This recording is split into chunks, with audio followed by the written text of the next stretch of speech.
Alright, welcome to Two Ole Farts, where we're taking NJ's favorite character, Ajax, through some 400% activity, showcasing this build that we put together for mobbing, and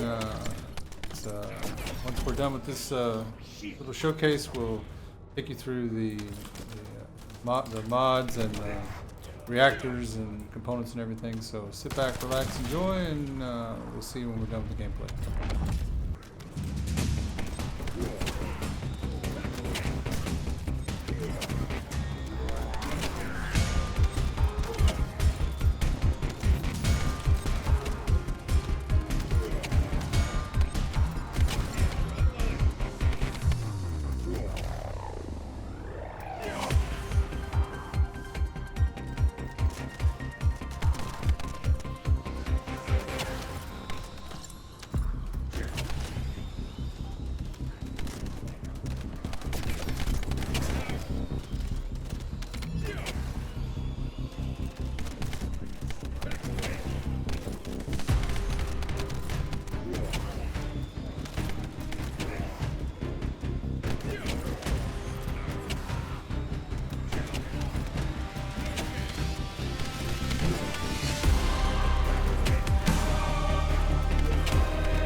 So welcome to Two Ole Farts. As promised, I'm going to take you through the build real quickly. We'll jump on in here. First, we'll start talking about the modules. For this one, we are using Void Explosion. Basically, it modifies the expulsion to a stackable skill, giving us 2 charges of that skill, and then reduces the charge sub-attack cooldown and increases the damage used doing it. So we get 2 stacks, we do more damage, and the cooldown is set to a lot faster.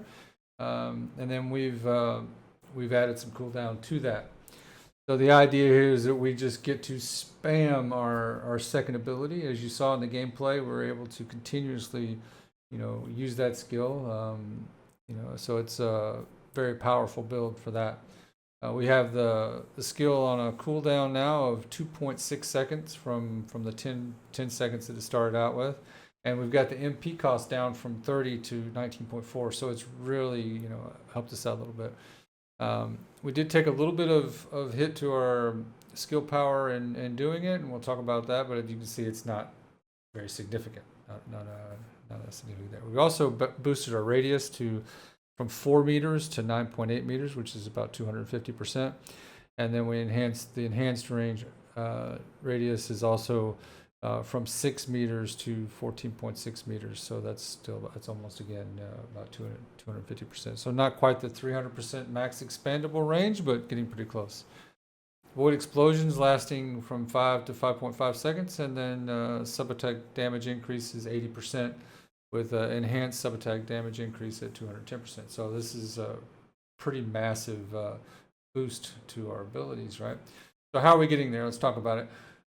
First thing that we're doing is for the cooldown, we're adding nimble fingers with that to give us some additional cooldown. And then on top of that, we're adding MP conversion, which gives us further cooldown, and that's where we take a little bit of a hit to MP, but you notice there's no point in time where we're really not having the MP that we need.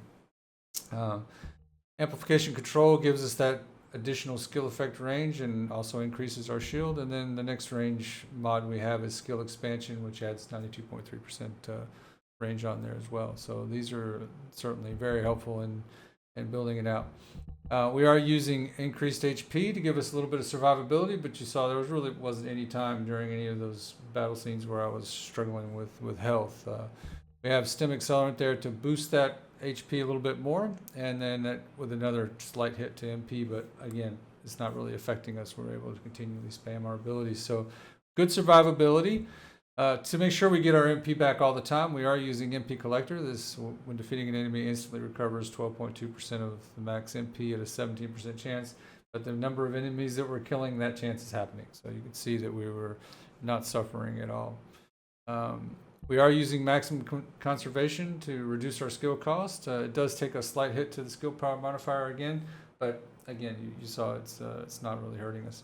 We're using focus on non-attribute for additional cooldown and some power for our non-attribute skills, and then focus on tech for the same reason, right? We're getting a little bit of cooldown and some boost to our tech power. So this makes it a really powerful but also really comfortable build to run around in. We are spamming our 2, but you saw during the gameplay, and I'll show you again now. We are able to use our 2 as well.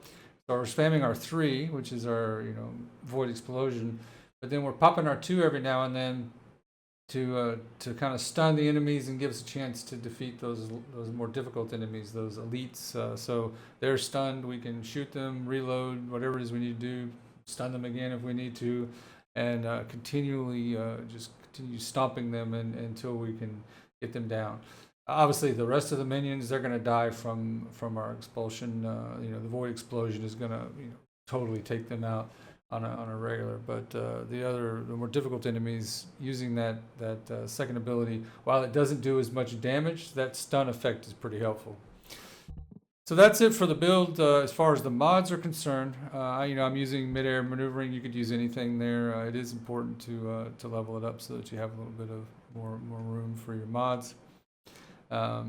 Let's go from there into the reactors. Now, I'm not particularly in love with this reactor, I will say that right now, but the reactor type that we need is this one, the materialized mechanic reactor, because the skills that we're trying to boost are tech skills.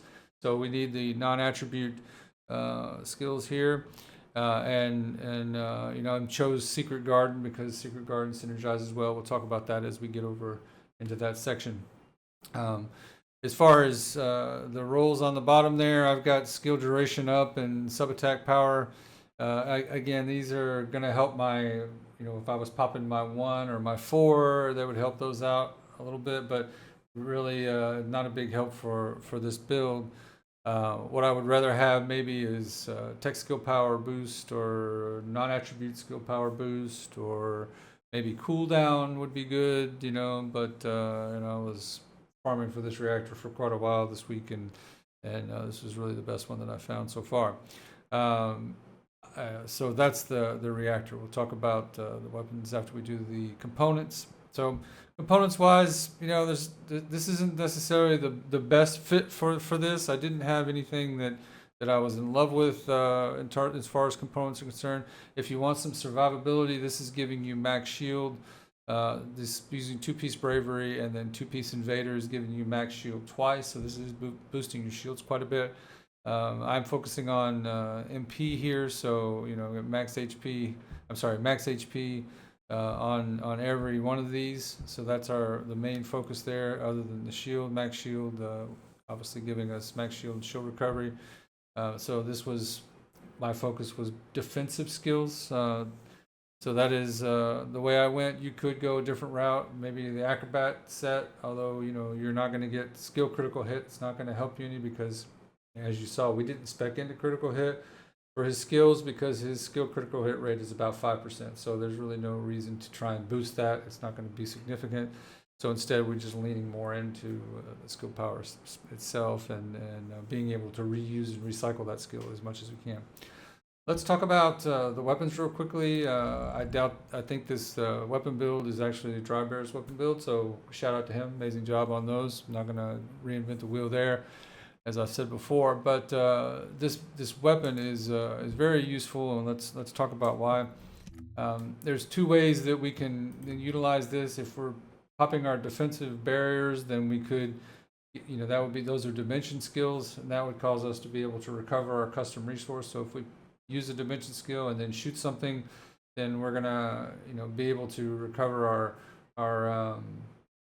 our custom resource, which means we could enhance our second or our third ability and get more damage out of it.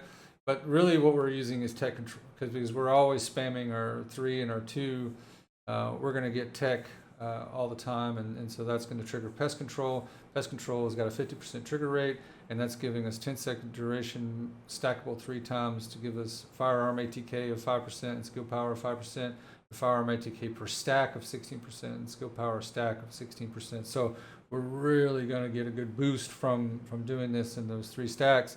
and that's going to really help us, max out our abilities. So this is a great pairing. You can see it does a really good job of taking out the elites, and certainly is a good call. Obviously, a good fallback is Enduring Legacy. It certainly has just as much critical hit rate chance and possibilities there. So I find it to be a good second. If I was going to try something new, we've been talking about some of the other weapons that might be a really good fit for him. Divine Punishment, while it's never been my favorite weapon, it is a good pairing here, because if you look at the unique ability, it grants a buff to allies. Granting a buff to your allies or excluding yourself will grant the unique effect Meditation to yourself. Recovering an ally's HP, shield, HP custom resources, excluding yourself, will grant the unique effect Praise to yourself. Inflicting a debuff on enemy will grant the unique effect Glory to yourself. So if you've got teammates with you and you're able to pop your dome or throw up your barrier, and they're taking advantage of that, they're walking into your dome, then they're going to be buffed. That buff is going to give you the ability to pick up these. So it could be helpful. Not really good in solo play, but certainly in group play it could be fun to use. So I'm going to try it out. I haven't done anything with it yet.